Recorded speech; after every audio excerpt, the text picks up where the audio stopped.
can sometimes be a sensitive topic for some, depending on their family origin and their current circumstances. So we're sensitive to that, but we're hoping that today's message will still bring, will be a benefit to you as well.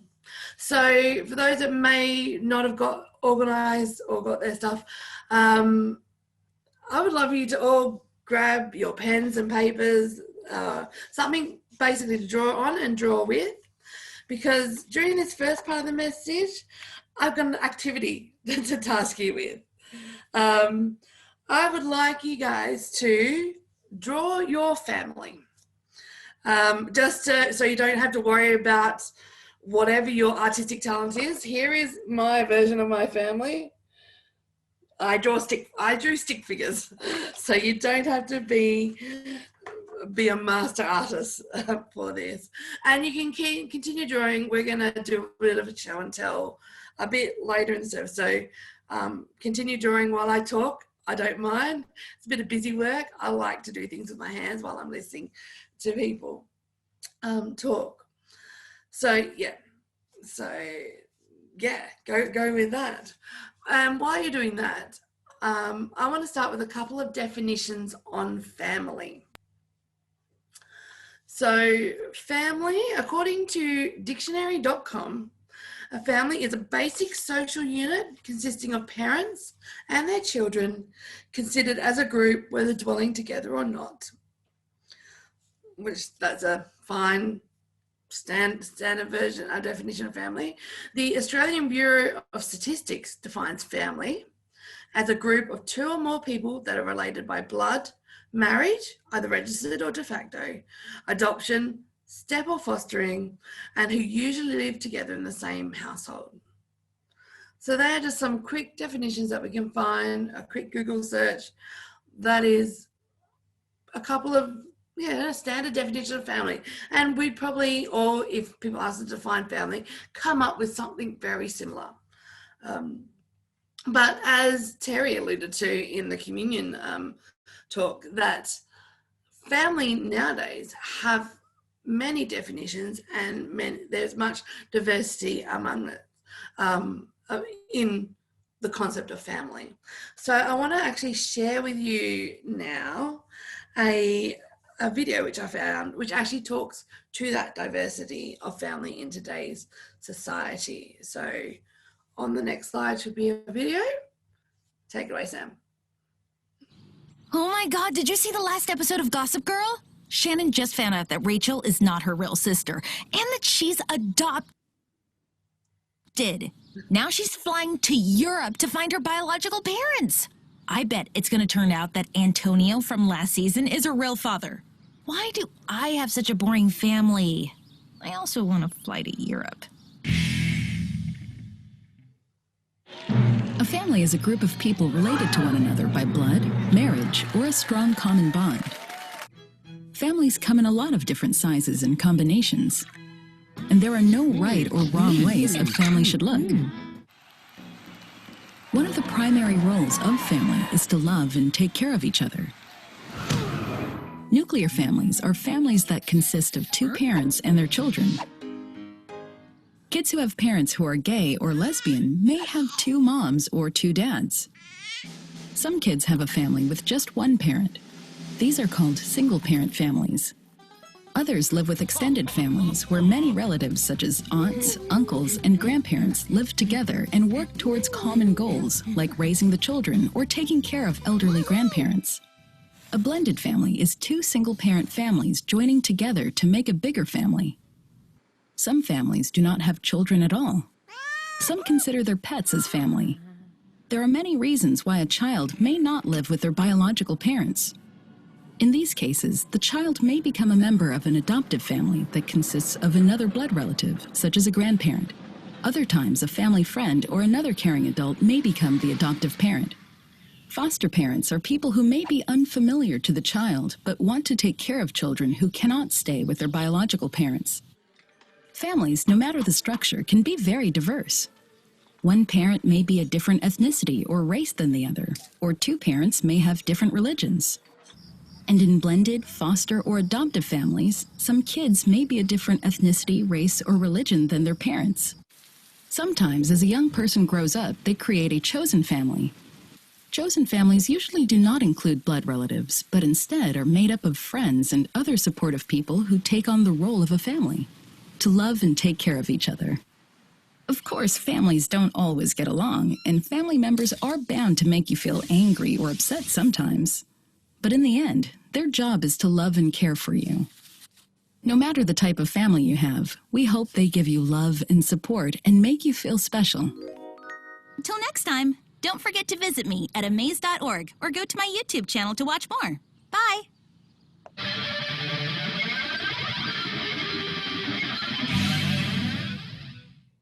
Okay. So, as you can see by that short video, there are many different types of families in today's community. But some of the main family archetypes that we see, which was highlighted in the video, include nuclear, or what we would call traditional families, a mum and dad and kids, single parent families, step families, or the common term now is blended families, extended families, where multi-generations can be either living together or living close by each other, taking on the responsibility of caring for children or other family members together. Childless families are becoming more and more common, with a lot of I think the term now is have a lot of fur babies, little dogs and cats and pets. And growing up, my pet was a part of my family. Like, I definitely loved my dogs, sometimes even more than my sisters sometimes. But yeah, pets are definitely a valid part of our families. A newest, over the last few years, common term is the found or chosen family. It's usually groups of friends that have found each other through life, and for one reason or another, they decide to form a chosen family, whether their family of origin is far away, or there's been some dysfunction or some splitting in their original family. They usually find together either over a common cause or a common interest, or just experiences through life. They find each other and they choose to become a family in a group of non-biologically related people. So now is the time. I hope you've had a little bit of time to draw your family.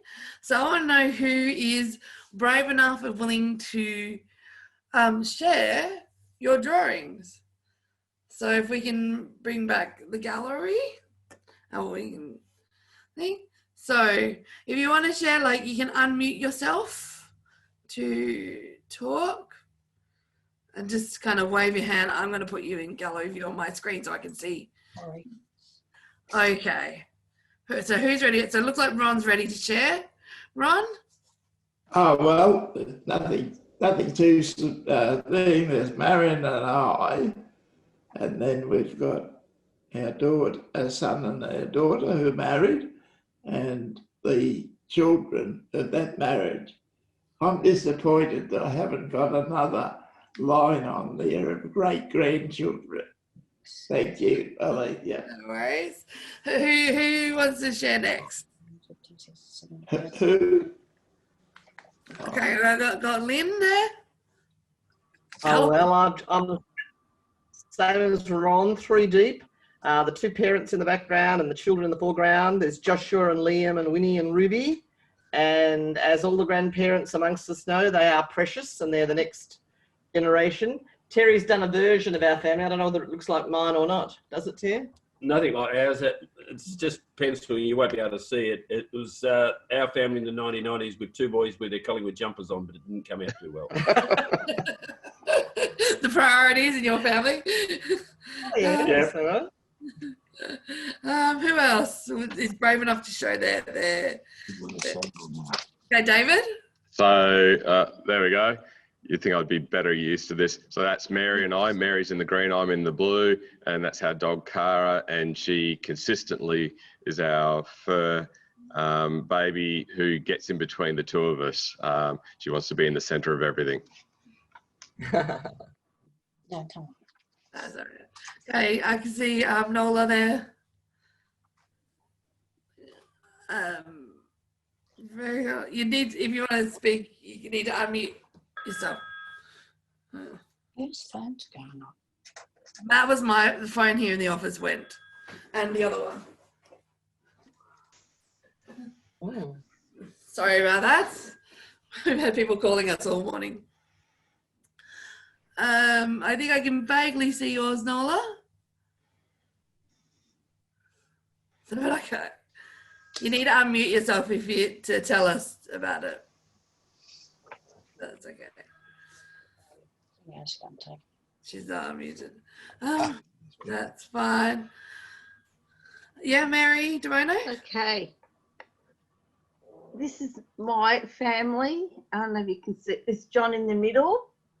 And there's, that's me there. And there's Jenna. And that's our family, our nuclear family. Yeah. Very cool, very cool. I can see. I think Jenna would be very upset when she sees this picture. She'd go, oh my goodness, Mum, what are you thinking? I can see Victor sitting there with his family around him. Yeah. Danielle? Yep. I don't know if you can see that, but over here, that's me and my partner and my two kids. As you can see, or maybe not, there's lots of beards and glasses in my family. And over here, my 4 sisters and my dad and my stepdad and my girlfriends up here. Yeah. Very cool. Very Very nice. cool. Yeah, and I'll just show you mine finally. There's just me, my mum, and my dad, and my mum, and me, because you know I'm the oldest, and my 2 sisters. None of us are married or have kids or anything like that. But we are still a family.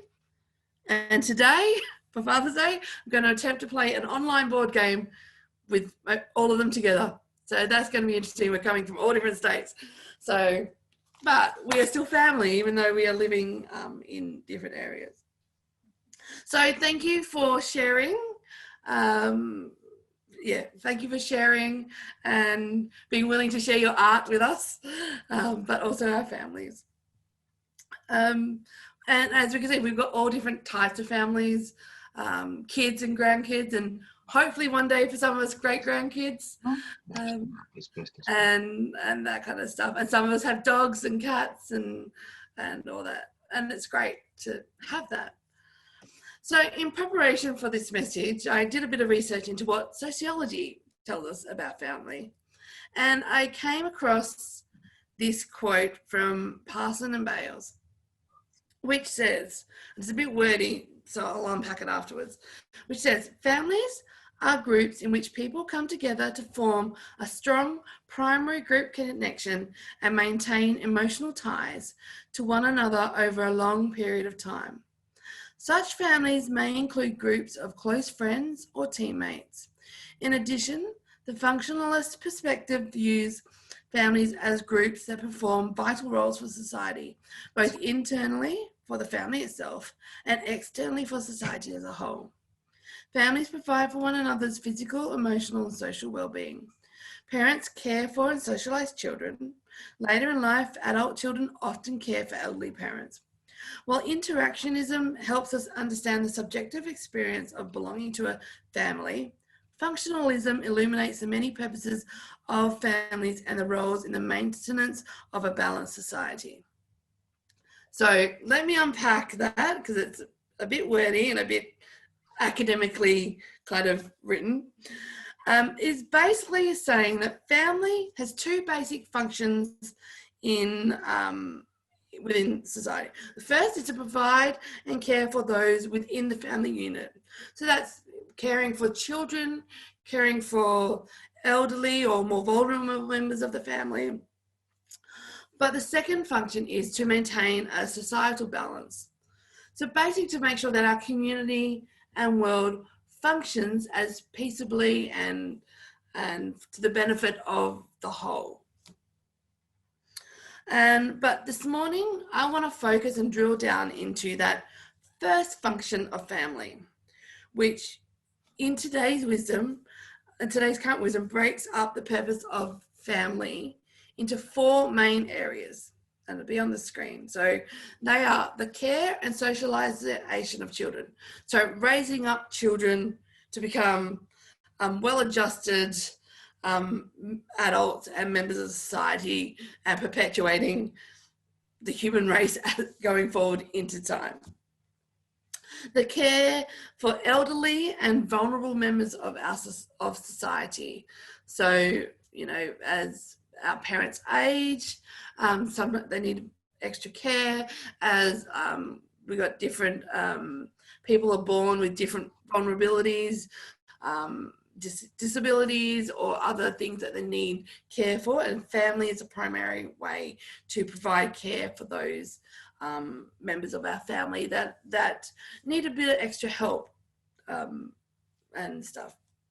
Another purpose of family is the physical, social, emotional well-being for one another, for each other, for every member of the society. And the fourth purpose of family is to create a sense of belonging and community within a wider society.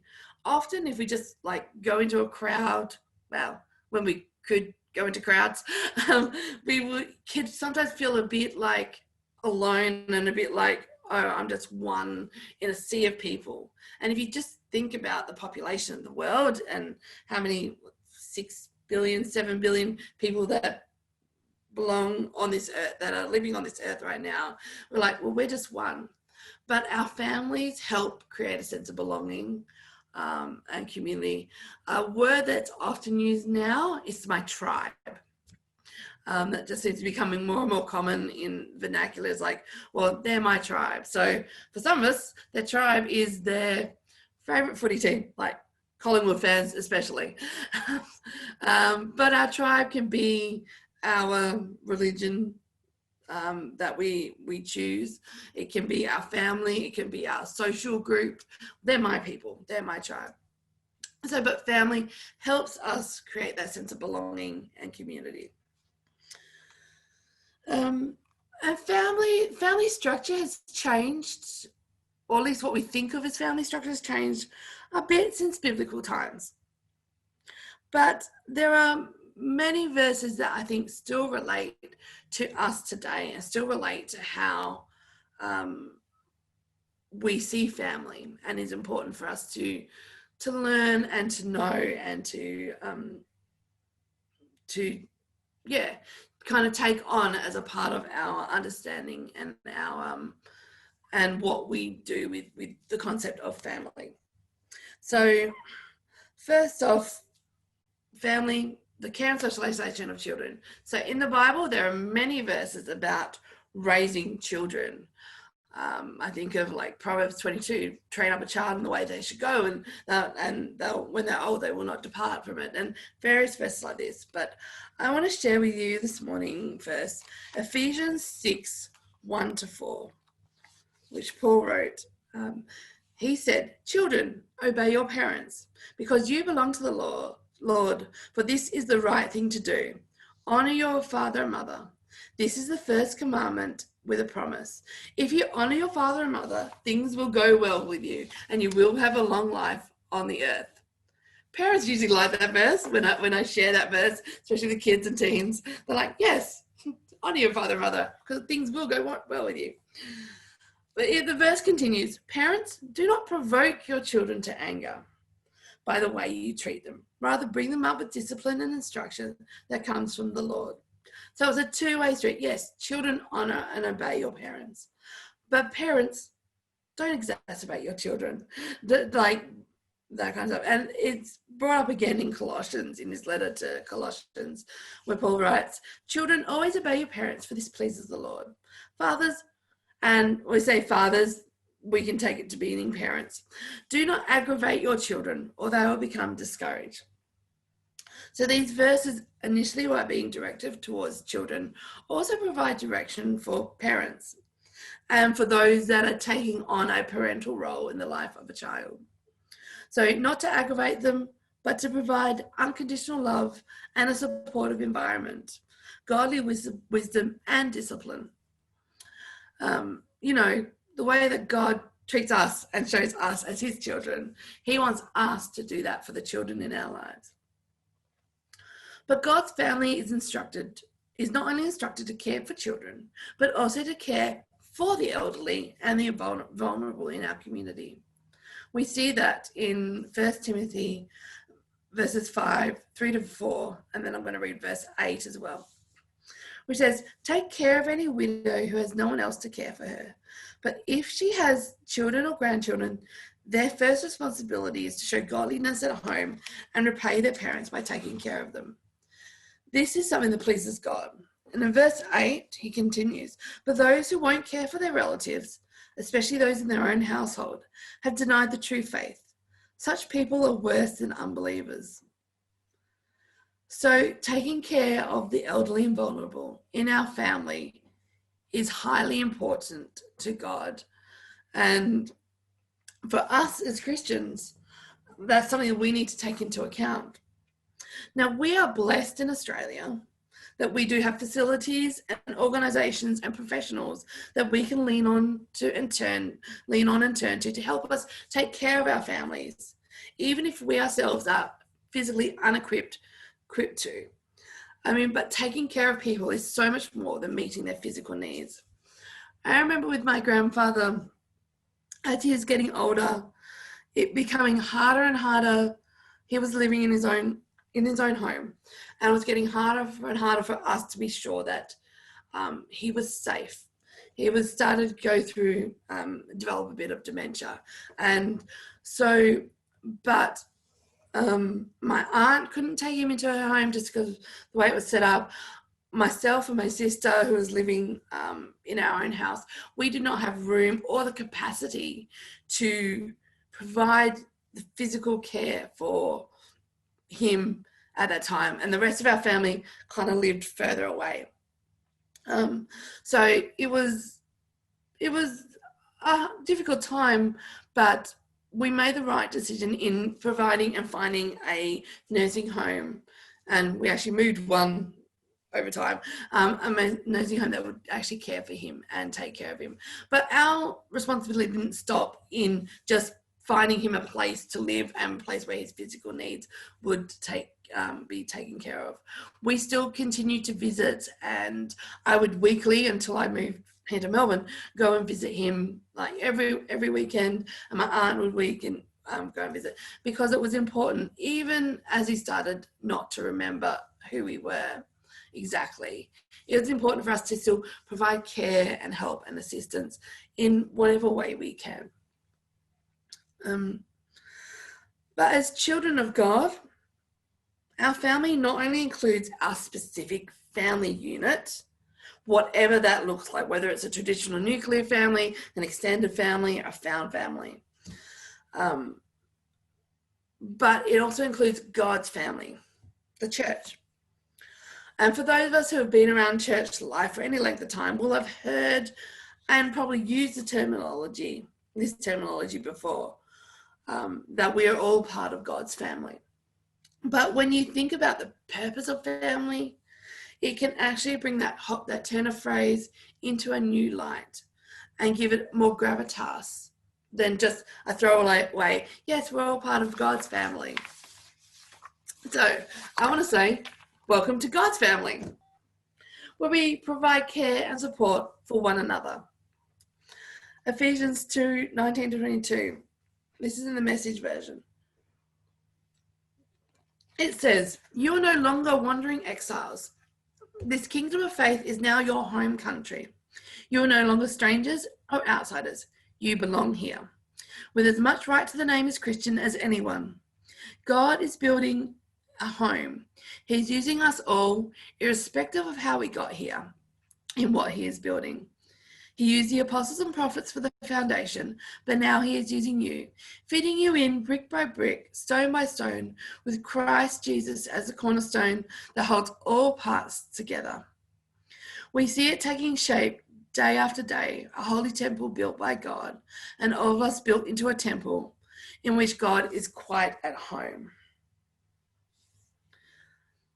The reality is today that if one's earthly family is not available to them for whatever reason, whether it's distance or dysfunction or separation, they can find a new family with God and his people. A family that will provide or should provide love, care, and support throughout all the stages of life. This is something I love about the Church of God, that no matter where I go in the world, even though language, race, and culture may be different, I can gather with God's people and know that we are family.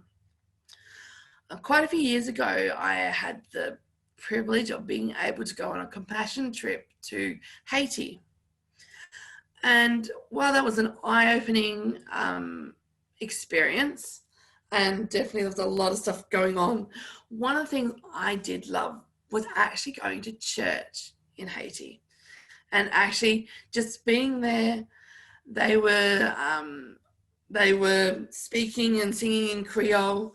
They were talking, they looked different to me, you know, I had white skin, they had dark skin, they worshipped different songs, but they were still welcoming and open, and I could feel a sense of family in that space. Church looked different. It was different style and different kind of way of doing a service than what traditional experience, I guess, in Australia is. But it was no less meaningful and no less impactful. And I love that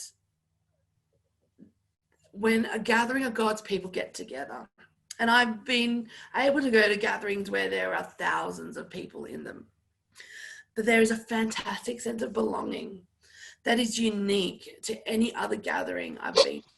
I've been to concerts and stuff, but I've also been to large church events where that sense of peace and togetherness and oneness is just so specific to the church. And that's something we get as God's family. I would like to read to you next Matthew 12:46-50. While he was still speaking to the people, this is talking about Jesus. Behold, his mothers and brothers stood outside asking to speak to him. But he replied to the man who told him, "Who is my mother and who are my brothers?" And stretching out his hands towards his disciples, he said, "Here are my mothers and my brothers. For whoever does the will of my Father in heaven is my brother and sister and mother." I think that's amazing that we are fellow brothers and sisters in Christ. Now, it's a term that we can often use just by rote, but have you ever stopped to think about what that really means? I would do anything for one of my sisters. I would take them into my home if they needed to. I would do a mad dash across the country if I was allowed into the state. If I needed to, I would do that. Like, I can't think of there's much that I wouldn't do for them. Even when I don't always get along with them sometimes, even if there's tension, I would do that because they're my family. They are my sisters. Same with my parents as well. But as brothers and sisters in Christ, we need to be willing to do that for each other. And when we really take that on board, it opens up church life and life as a family of God so much more. It makes it much more richer and involved and deeper. So I've got an infographic that I want to share with you as we begin to start wrapping up the message today. As we think about family, what it means to belong to God's family, I want us to consider the one another's.